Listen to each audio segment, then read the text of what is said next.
mengenai kisah cinta Sayyidah Fatimah Zahra. Hati beliau terjaga dari mencintai yang tidak halal baginya. Hatinya terjaga dari mencintai laki-laki yang Allah belum baginya. Gak ada ceritanya Sayyidah Fatimah naksir, kemudian janjian ketemuan di Indomaret. Gak ada ceritanya. Di bawah pohon pisang, banyak pohon pisang soalnya di depan situ. Gak pernah begitu. Yang ada adalah Sayyidah Fatimah dari sejak kecilnya sudah jatuh cinta kepada seseorang yang ketika beliau berusia 5 tahun, laki-laki tersebut Allah angkat menjadi seorang nabi. Sejak hari itu Sayyidah Fatimah menjadi pelipur hatinya, pengobat jiwanya ketika beliau mulai mendapatkan perlakuan-perlakuan keji dari kaumnya. Ayahandanya Nabi besar Muhammad sallallahu alaihi wasallam. Usianya 5 tahun ketika ayahnya diangkat menjadi seorang nabi. Saudaraku sekalian yang saya muliakan, sejak hari itu ayahandanya seringkali pulang dalam keadaan tidak selamat. Kadang-kadang seluruh tubuhnya berlumuran debu, kadang-kadang lebam-lebam karena dipukul oleh orang, kadang-kadang memar-memar karena dikeroyok sama orang kafir Quraisy. Dan yang seringkali terjadi ketika ayahandanya pulang, beliau akan masuk ke dalam rumah kemudian memanggil putrinya tercinta. Datanglah Sayyidah Fatimah di usia 5 tahun, 6 tahun, 7 tahun, sebagai orang yang akan selalu menghibur ayahnya. Fatimah Zahra, putri Nabi kita Muhammad sallallahu alaihi wasallam. Jatuh cinta pertamanya adalah kepada ayahandanya Nabi besar Muhammad sallallahu alaihi wasallam. Dipeluknya putrinya Fatimah, diciumnya di antara 2 keningnya. Demikian pula lah yang akan dilakukan Sayyidah Fatimah.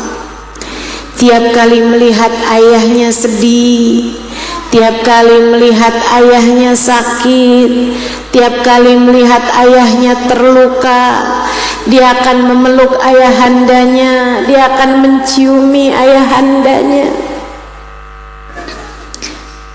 sampai ketika 10 tahun, beberapa tahun kemudian berlalu dari masa itu, ada saatnya di mana Nabi besar Muhammad sallallahu alaihi wasallam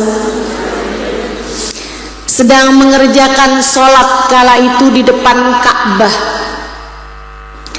Ada orang-orang kafir Quraisy berunding mereka tentang bagaimana membuat kapok, bagaimana membuat berhenti Nabi kita Muhammad dalam dakwahnya dan dalam ibadahnya.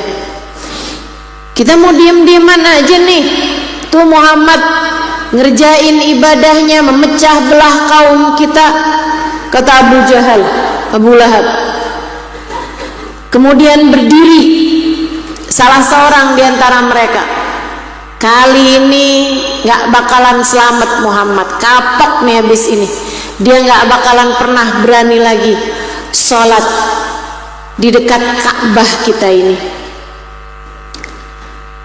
Dia pun pergi ke seekor bangkai unta yang habis disembelih. Si unta tersebut itu kemudian dagingnya diambilin, ada sisa dalam perutnya, usus-ususnya dan lain sebagainya. Udah 3 hari bau busuknya menyeruak kemana-mana, sampai keciuman sama mereka yang sedang duduk di dekat bukit Sofa itu. Dia pun pergi, temennya Abu Jahal, Abu Lahab, dia pergi ke sisa bangkai itu tadi. Dia ambil kotoran-kotoran yang ada di situ, yang baunya luar biasa busuknya, didekatinya Nabi Muhammad. Kemudian dari atas tersebut sambil berdiri dia lemparkan kotoran itu tepat di saat Nabi Muhammad sedang sujud yang terakhir.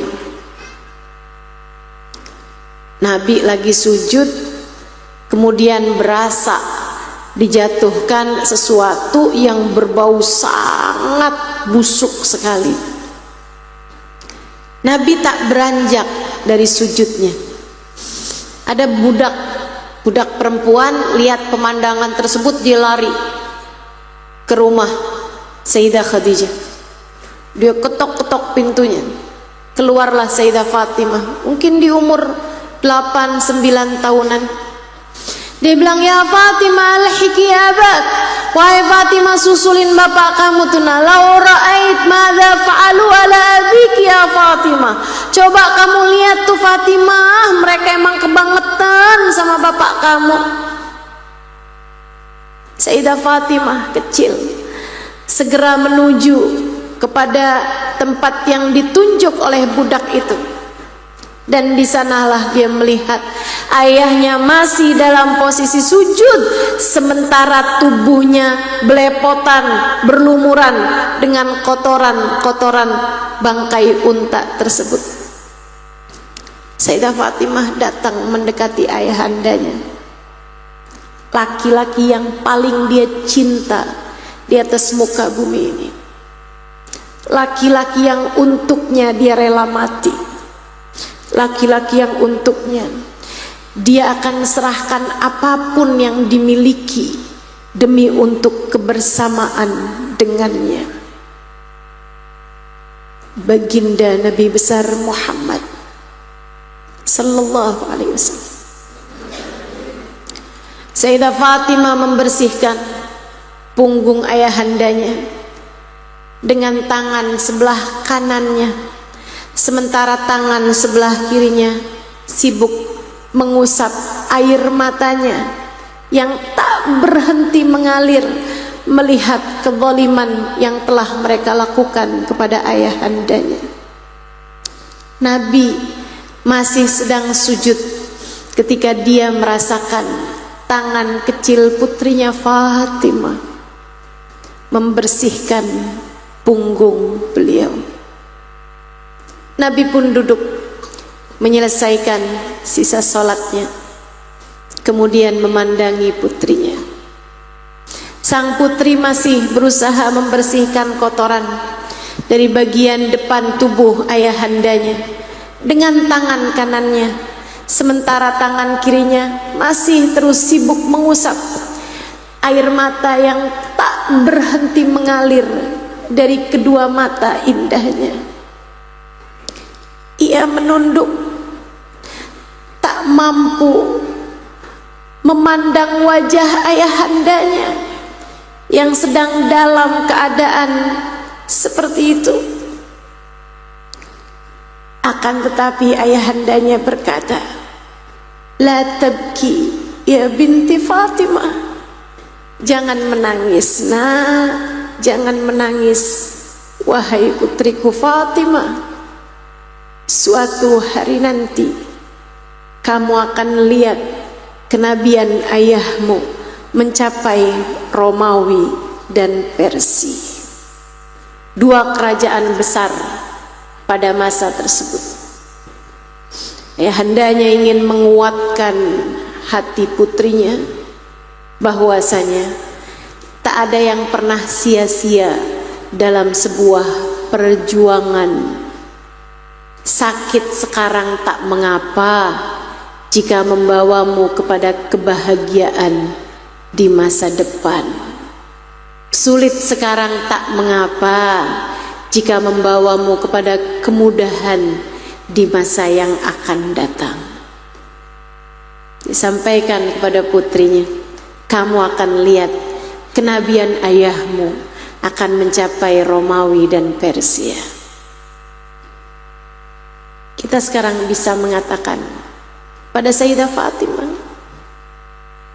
wahai Sayyidah, kenabian ayahmu tak hanya mencapai Romawi dan Persia, tapi sampai di Jepara, sampai di Madura, sampai di Jakarta, di Singapura, sampai di pelosok-pelosok Pulau Jawa, Kalimantan, sampai ke berbagai macam penjuru dunia.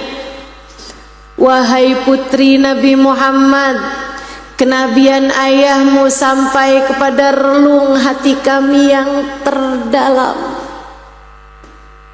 Perjuangan kalian tak pernah sia-sia, sebab kalian telah mencintai yang benar dan mengajak kami untuk mengerti bagaimana mencintai yang benar. Maka belajar dari cinta Sayyidah Fatimah adalah untuk mencintai ayahanda Fatimah, mencintai baginda Nabi besar Muhammad sallallahu alaihi wa ala alihi wasallam. Beliau sangat mencintainya dan ayahandanya sangat mencintainya. Fatimah bid'atun minni, kata Nabi Muhammad, Fatimah adalah bagian besar dariku. Fatimah adalah separuh aku, membahagiakan hatiku. Apapun yang membahagiakan hatinya, menyedihkan hatiku, apapun yang menyedihkan hatinya. Maka yuk belajar buat bisa mencintai Sayyidah Fatimah, punya sambungan hati sama Sayyidah Fatimah. Caranya gimana Ustazah? Kan saya nggak pernah ketemu. Lupa. Ibu-ibu nih banyak yang hari ini baru ketemu sama saya. Kemarinan belum pernah ketemu. Iya Bu. Adik-adik banyak kan yang baru ketemu sama saya hari ini?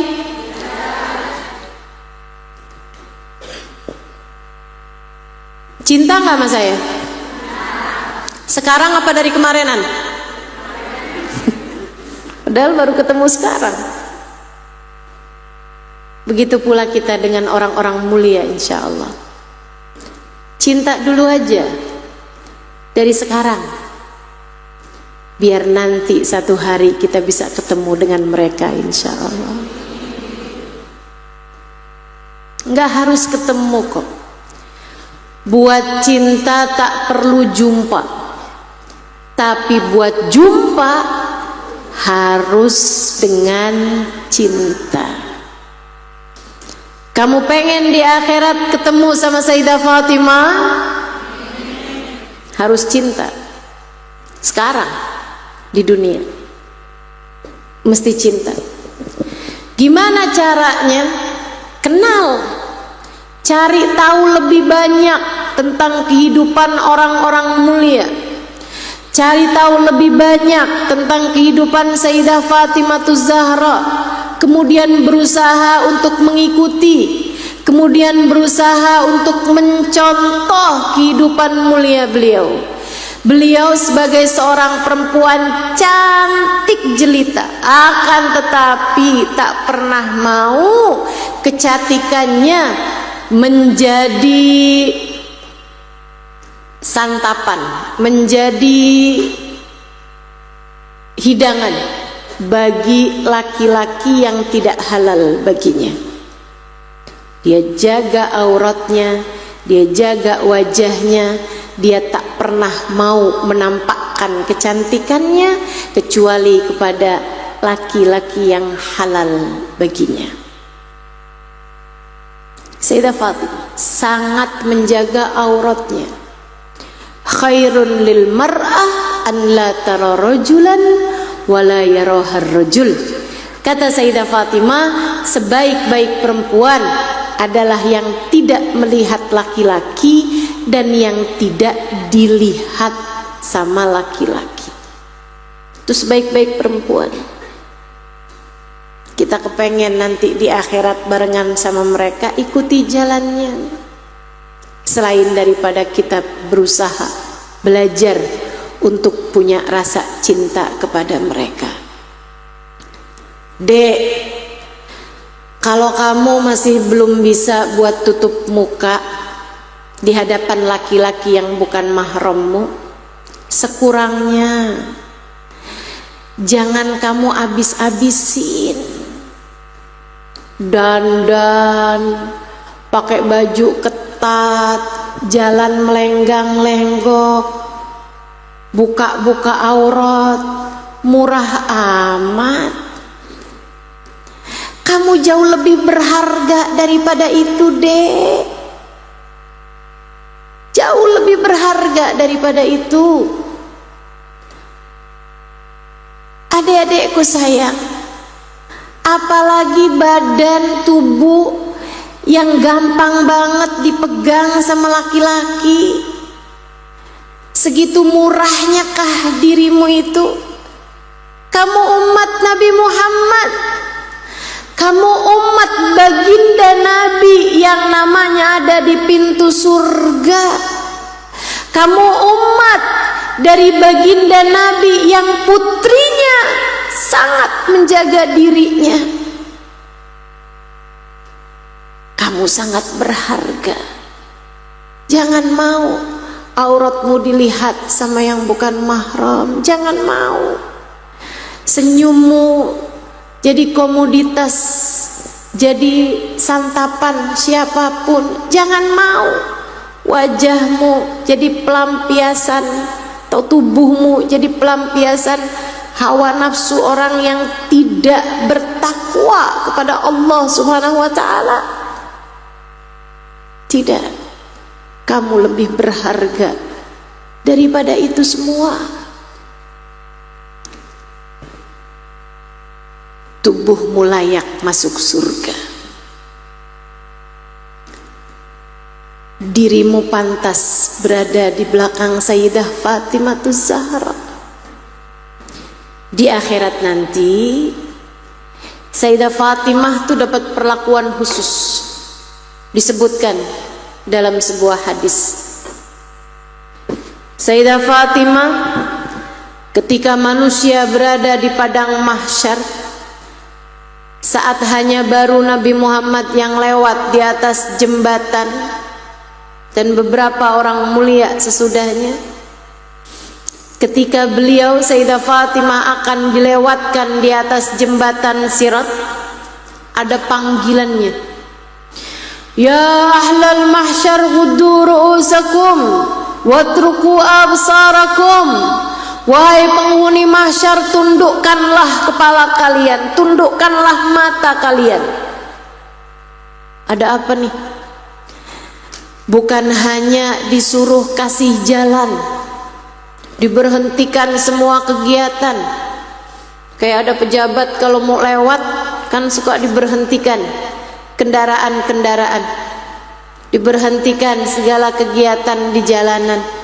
Enggak hanya itu, enggak hanya itu, bahkan orang di mahsyar semuanya disuruh menundukkan kepala. Maka mereka pun menundukkan kepalanya, menundukkan pandangan matanya. Fatimah bintu Muhammad satamurru ala sirat. Sayyidah Fatimah putri Nabi Muhammad akan lewat di atas jembatan Sirat. Maka lewatlah beliau di atas kudanya, melewati jembatan tersebut secepat kilat. Keren. Itu baru keren. Kamu melenggang-lenggok di dunia hanya untuk terjatuh di saat melewati jembatan. Buat apa? Kamu dianggap cantik di dunia, dipuji-puji laki-laki sana sini hanya untuk membuatmu terjerumus ketika lewat di atas jembatan. Buat apa? Buat apa? Tubuhmu dipegang laki-laki menjadi sesuai dengan keinginan mereka hanya untuk membuatmu ketika melewati jembatan kamu kemudian terjungkal masuk ke dalam api neraka. Buat apa? Buat apa? Adik-adikku sayang, atas nama cinta saya sampaikan padamu. Kamu mau nyari keren, mau nyari bagus, mau cari indah, mau cari kekaguman, nanti di akhirat. Karena kabarnya Sayyidah Fatimah ketika melewati jembatan Sirat di atas kudanya, beliau melewatinya dan di belakang beliau rombongan perempuan-perempuan bersama dengannya.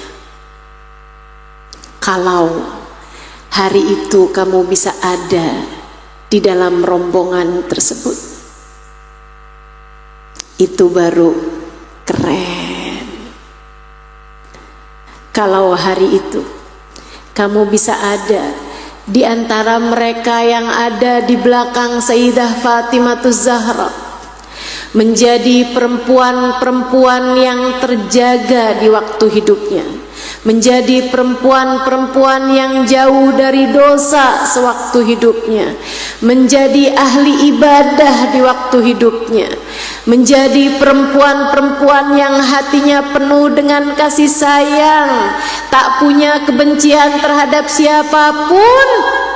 Nah, itu dialah perempuan yang kelak di hari akhirat pantas untuk masuk dalam rombongan VIP-nya Sayyidah Fatimahuz Zahra radhiyallahu taala anha wa ardaha.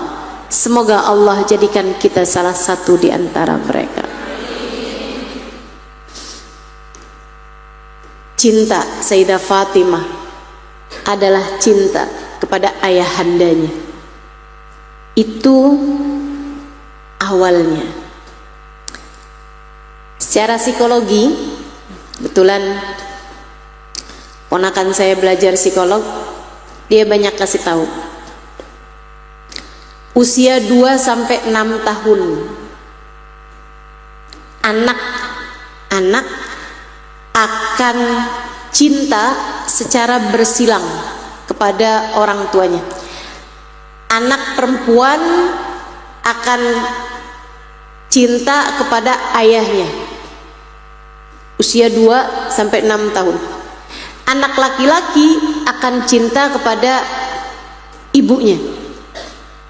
Makanya anak umur 2 tahun, 3 tahun, kalau perempuan nempel aja sama bapaknya. Kalau laki-laki nempel aja sama ibunya. Nggak apa-apa, kasih jatah cintanya. Kasih jatah cintanya. Jangan coba jauh-jauhkan.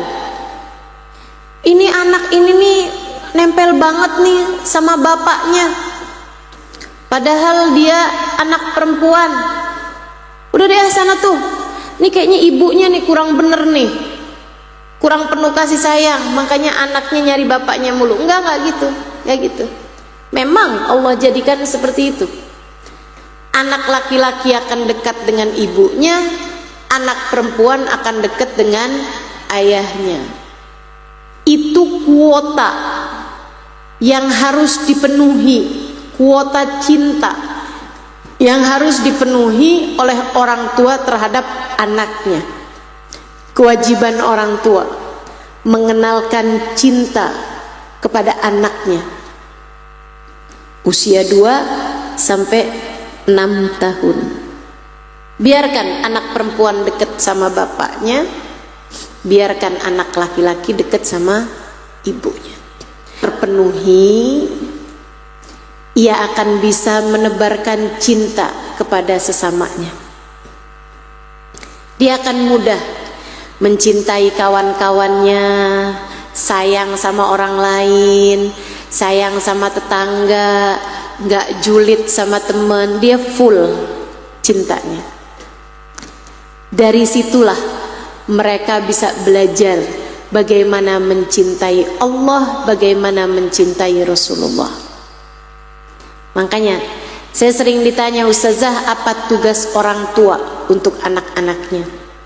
Saya selalu sampaikan, tugas terpenting orang tua kepada anak adalah mengenalkan cinta Allah dan Rasulnya kepada anak-anaknya lewat mengenalkan kasih sayang Allah dan Rasulnya, lewat kasih sayangnya kepada anak-anaknya. Itu tugas orang tua paling penting. Bu, sayangi anakmu sehingga anak bisa ngerti kasih sayang Allah. Sayangi anakmu hingga anak bisa ngerti ketika kamu bilang bahwa Nabi Muhammad sangat menyayangimu, nak. Mereka faham. Kenalkan kasih sayang Allah dan Rasulnya lewat kasih sayangmu kepada mereka. Tapi kalau kuota itu nggak terpenuhi, anak tuh di masa kecilnya nggak disayang sama orang tuanya, nggak pernah dipeluk sama orang tuanya, nggak pernah dicium sama orang tuanya, nggak pernah dipuji sama orang tuanya, nggak pernah dihargai sama orang tuanya, dicuekin, dikucilkan, dibentak, dihina, dibanding-bandingkan dengan anak yang lain, dimarah-marahi terus-terusan, dihardik. Anak itu tidak disayang, sepanjang hidupnya dia akan terus mencari kasih sayang tersebut, seringkali kepada yang tidak semestinya. Makanya ada perempuan gampang banget jatuh cinta, habis sama cowok yang ini putus lagi, pacaran lagi sama yang ini, kayak nggak pernah ada puas-puasnya. Kawin pun tidak menghalangkannya, udah punya suami masih bisa jatuh cinta sama suami orang. Cerai sama yang satu, dia seneng lagi sama yang lain. Kenapa bisa begitu? Karena kuota cintanya kosong, dan itu nggak akan bisa dipenuhi dengan yang lain. Orang tua hati-hati sama anak, hati-hati yang benar, gedein anak yang benar, didik anak yang benar, belajar ilmunya yang benar. Laki-laki juga banyak yang begitu. Anak laki di masa kecil tidak mendapatkan kasih sayang dari ibunya, dia akan terus mencari cinta dan kasih sayang itu kepada yang lain-lain. Makanya ada cowok gonta-ganti cewek mulu, yang lain-lain belajar, dia sibuk aja ngombalin perempuan. Udah kawin sama yang satu nggak puas juga, kawin sama yang lain, terus lagi ditinggal yang satu. Udah punya istri beberapa, masih selingkuh juga sama perempuan yang lain. Innalillahi wa inna ilaihi raji'un. Seringkali disebabkan karena masa kecil yang tidak terpenuhi kuota cintanya. Para ibu yang benar, gedein anak laki-laki yang benar, membesarkan anak perempuan yang benar, pakai ilmu, pelajari, dan lebih daripada semuanya, sayangilah anak-anakmu. Sayangi, cintai. Karenanya nih kita liatin nih panutan kita Sayyidah Fatimah. Dari kecil nggak kurang-kurang. Kasih sayang ayahnya, kasih sayang ibunya. Habis itu Nabi Muhammad mengenalkannya kepada Allah. Terus Sayyidah Fatimah terus dikenalkan kepada Allah. Allah lah yang menciptakan kita, Allah lah yang telah memberikan segala sesuatunya kepada kita. Ayahmu telah diturunkan wahyu, terus disampaikan kepada ayahandanya. Dia lihat bagaimana ibundanya beriman kepada ayahnya. Dia lihat bagaimana saudari-saudarinya beriman kepada ayahnya. Dia lihat sahabat-sahabat ayahandanya beriman kepadanya, berjuang bersamanya. Sayyidah Fatimah hatinya dipenuhi dengan cinta kepada Allah Subhanahu wa taala, yang karenanya Sayyidah Fatimah mencintai semua hamba-hambanya Allah. Sayyidah Fatimah lebih rela menahan lapar daripada melihat orang lain lapar. Kenapa begitu?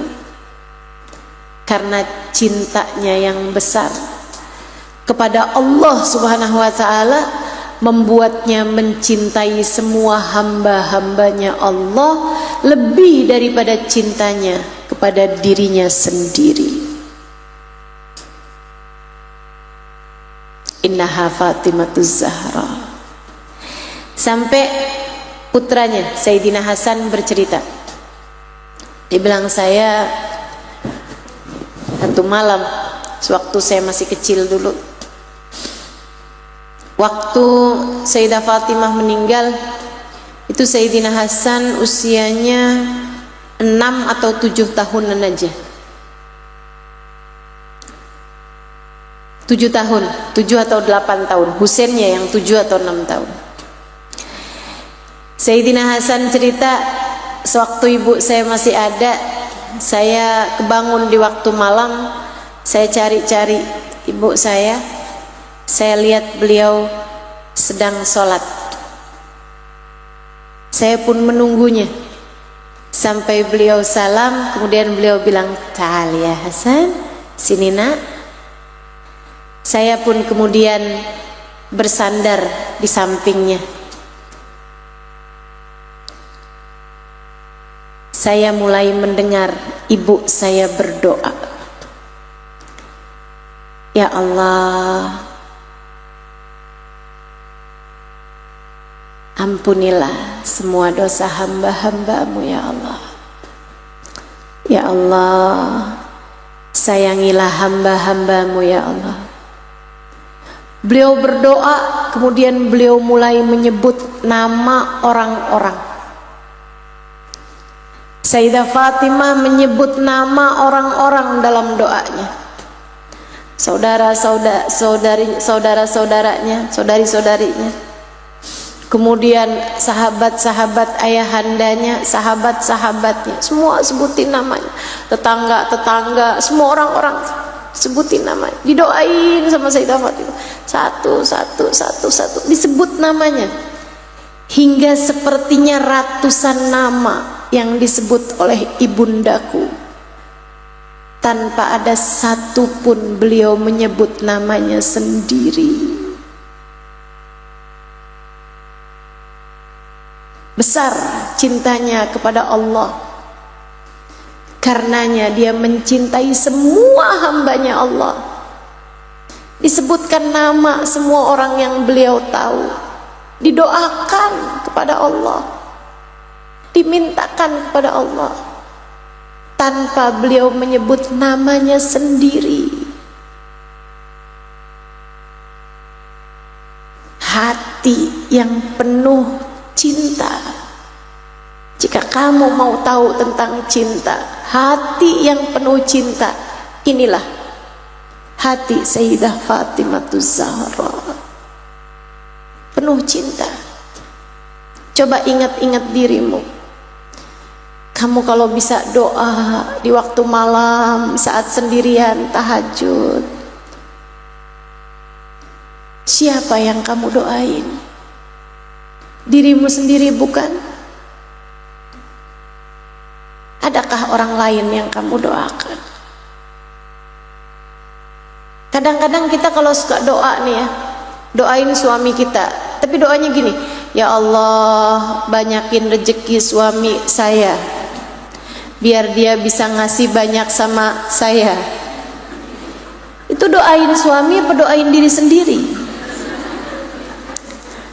Ya Allah, anak-anak saya jadikan mereka anak-anak yang soleh-solehah, yang mengerti berbakti kepada kedua orang tuanya yang adalah saya.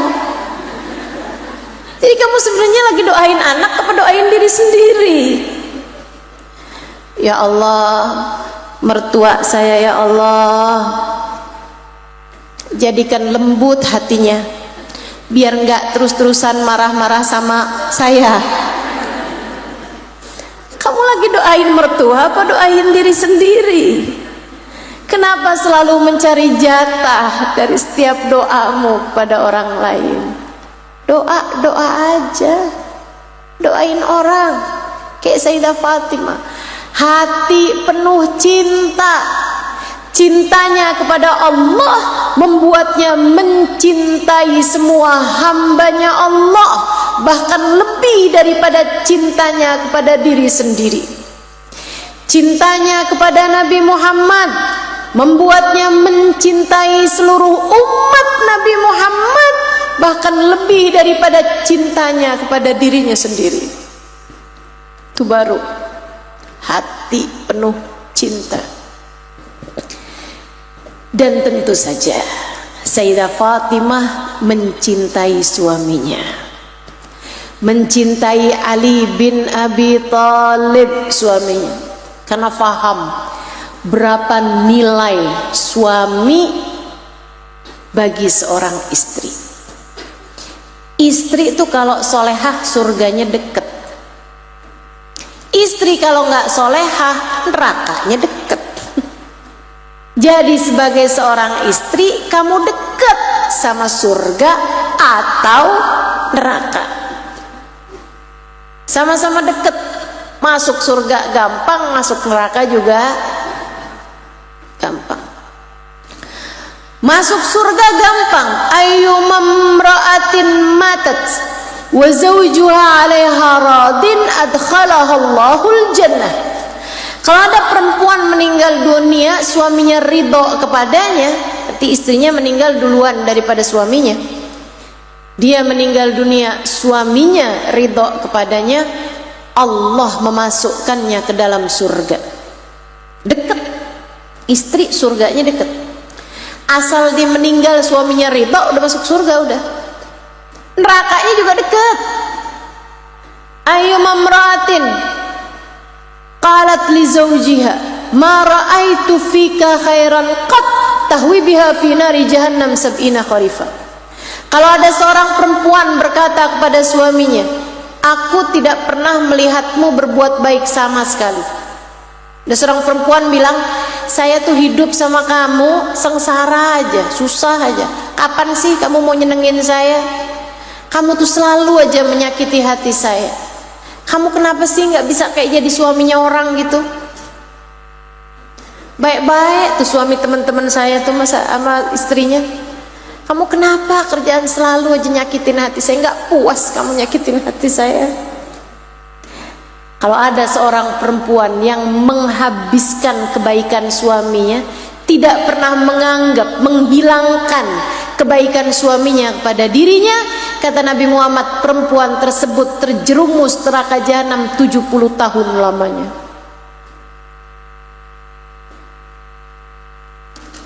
Sayyidah Fatimah tahu seperti apa nilai seorang suami bagi hidupnya, karenanya beliau mencintai Ali bin Abi Thalib, selalu berkata yang baik pada Ali bin Abi Thalib walaupun keadaan kehidupan yang sangat-sangat minim, bahkan miskin papa. Adik-adik, saudariku sekalian yang saya muliakan, Sayyidina Ali itu miskin. miskin. Sayyidina Ali itu orang yang tidak pernah menabung. Jadi Sayyidina Ali kerja hari itu buat makan hari itu. Itu Sayyidina Ali. Jangankan buat bulan depan ataupun buat tahun depan gitu ya, buat besok aja nggak ada. Sayyidina Ali itu yang hari ini dimakan hari ini.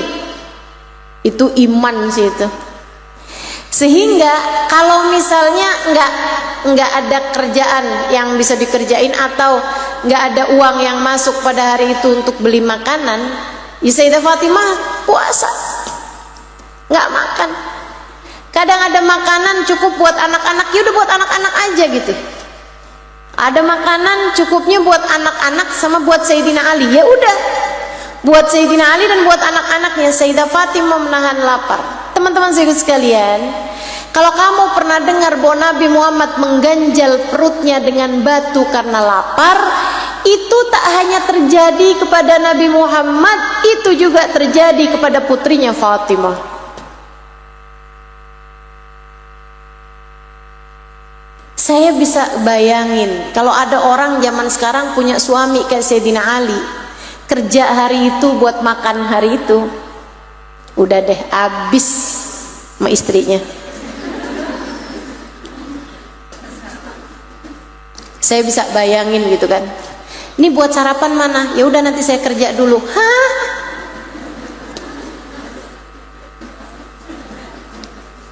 Masya Allah.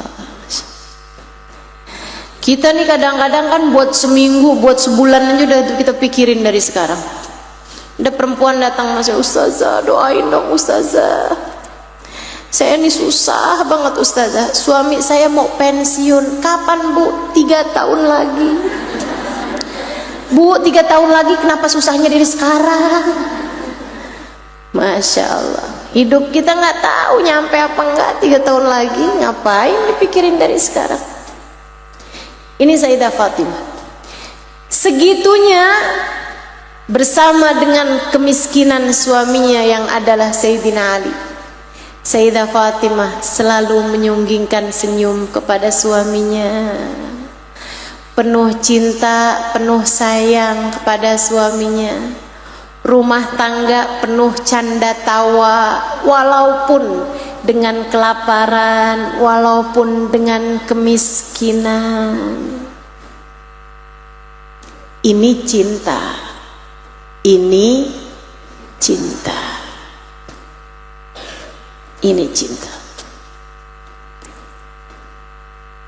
Jangan kemudian kamu bilang, makan tuh pakai cinta.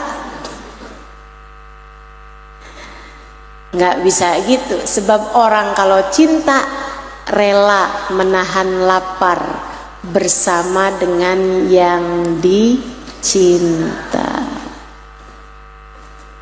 Gitu teman-teman. Sayyidah Fatimah pernah satu hari Nabi Muhammad makan di rumah Abu Ayyub Al-Ansari bersama dengan 2 sahabat beliau yang mulia, Sayyidina Abu Bakar dan Sayyidina Umar. Nabi ketika disuguhin daging panggang, Nabi ambil beberapa potong daging tersebut, ditaruh di tempat yang lain. Kemudian Nabi Muhammad berkata kepada Abu Ayyub, "Lau arsaltaha ila bait binti Fatimah." Abu Ayyub, kalau boleh kirimkanlah ini ke rumah putriku Fatimah. Katanya Abu Ayyub, "Bala ya Rasulullah, tentu boleh wahai Rasul, akan saya kirimkan. Fa innahu sayakun awwal ta'amin dakhala fi jawfiha ba'da 3 ayyam." Dan ini akan jadi makanan pertama yang masuk ke dalam perutku, ke dalam perut putriku Fatimah sesudah 3 hari 3 malam tidak masuk makanan apapun. Sudah 3 hari 3 malam nggak masuk makanan apapun ke dalam perut putriku Fatimah. Masya Allah. Dan itu udah nikah sama Sayyidina Ali. Nabi juga nggak ada yang, "Ali gimana sih ente? Ini udah kasihin anak aneh ente, masa ngasih makan aja enggak. Nabi Muhammad tahu Sayyidina Ali kayak apaan juga. Bukan malas teman-teman, memang memilih untuk zuhud terhadap urusan dunia. Luar biasa. Nah begitu, cinta mereka terhadap akhirat jauh lebih besar daripada cinta mereka terhadap dunia. Jadi rumah tangganya miskin tapi ibadah ada, saling senyum ada, saling menghargai ada, saling sayang ada. Istrinya ngomong lembut kepada suaminya, suaminya muji-muji istrinya. Seperti itu. Anak-anak cinta pada orang tuanya, orang tua sayang sama anak-anaknya. Surga sebelum surga nantinya. Sayyidina Ali itu orang yang pandai bikin syair. Salah satu dari syairnya Sayyidina Ali yang saya ingat, ketika Sayyidina Ali melihat Sayyidah Fatimah bersiwak. Jadi Sayyidah Fatimah pakai kayu siwak. Tahu kayu siwak? Kayu yang dipakai buat sikat gigi tuh. Nah, itu. Sayyidah Fatimah lagi pakai kayu siwak itu, Sayyidina Ali liatin aja. Sayyidah Fatimahnya kayak yang, apaan sih Ali liatin mulu.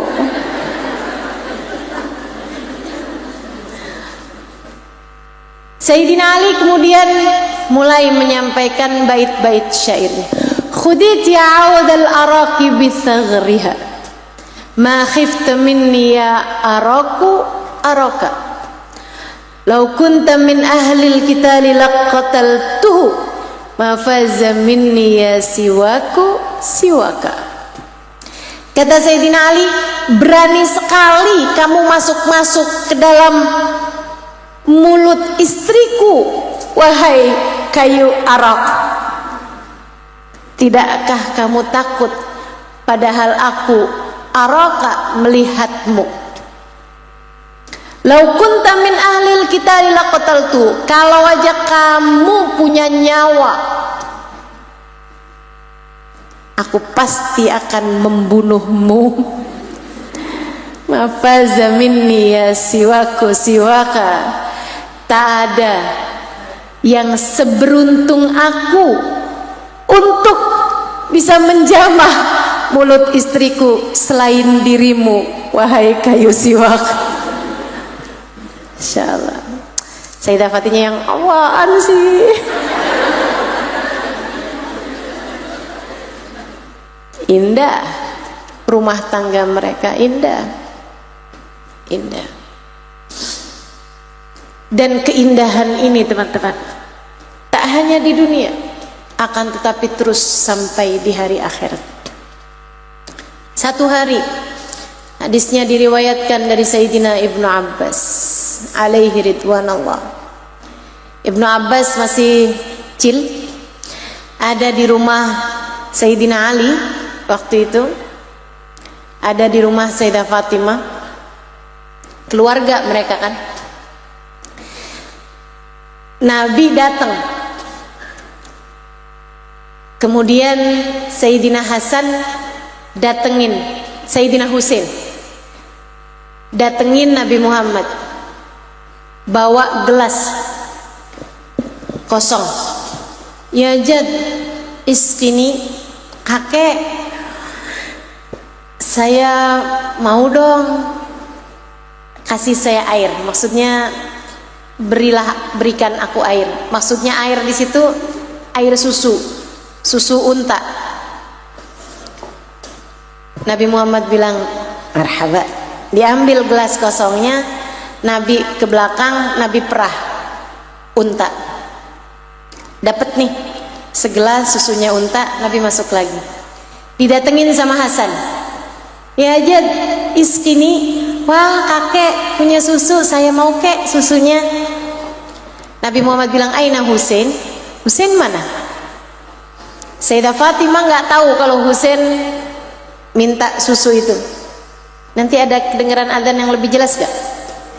Ada di sini ya. Jadi Sayyidah Fatimah nggak tahu kalau Husain yang minta duluan, cuman taunya Nabi lagi pegang susu, diminta sama Sayyidina Hasan, Nabi malah nanyain Husain. Sehingga Sayyidah Fatimah tanya, "Ahwa ahabbu minats tsani ya Rasulullah?" Apakah Husain lebih kau cintai daripada Hasan wahai Rasul? Karena Hasan minta susu, tapi engkau malah nyari Husain gitu. Kata Nabi Muhammad, "Tidak wahai Fatimah, keduanya sama bagiku. Aku mencintai keduanya.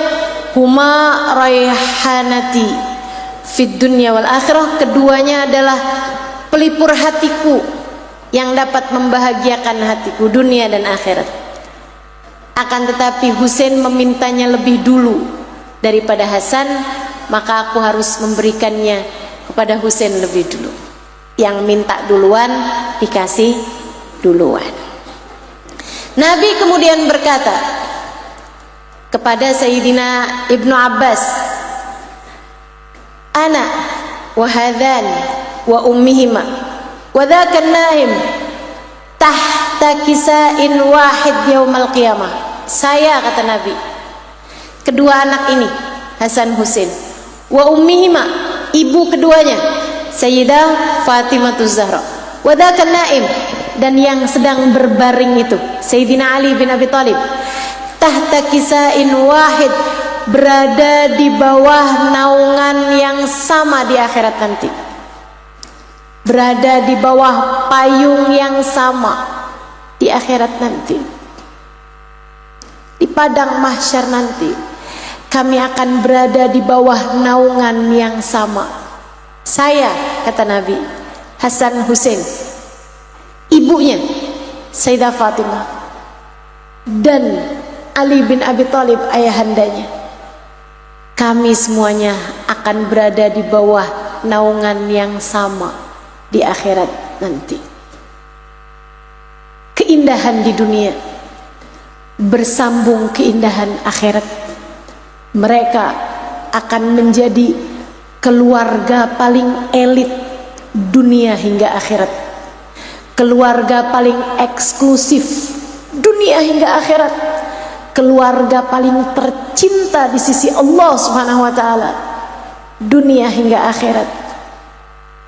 Pada ayahanda Fatimah Allah serahkan padanya kunci surga. Saudaraku sekalian, yang membahagiakan buat kita adalah kabarnya Sayyidina Ali ketika dengar itu, beliau melongokkan kepalanya, kemudian bertanya, "Wa muhibbuna ya Rasulullah, bagaimana dengan para pecinta kita wahai Rasulullah?" Nabi Muhammad berkata, "Wa muhibbuna ya Ali, begitu pula dengan pecinta kita wahai Ali, kita akan berada di tempat yang sama di akhirat nanti." Mari belajar mencintai hingga kita bisa mencintai yang benar. Mari belajar mengikuti biar kita bisa mengikuti yang benar. Mari belajar hidup dari orang-orang yang telah menjalani kehidupan dengan cara yang paling benar, hingga kita bisa menjalani kehidupan dengan benar. Sebab siapa yang menjalani kehidupan dengan benar, ia akan mati dalam keadaan benar, dan di akhirat nanti Allah Subhanahu wa taala akan mengumpulkan orang-orang yang benar berada di dalam satu tempat, dalam rombongan Nabi Muhammad. Rabbana zalamna anfusana wa illam taghfir lana wa tarhamna lanakunanna minal khasirin. Rabbana atina fid dunya hasanah fil akhirati hasanah wa qina adzabannar. Bifadli subhana rabbika rabbil izzati amma yasifun wa salamun alal mursalin walhamdulillahi rabbil alamin.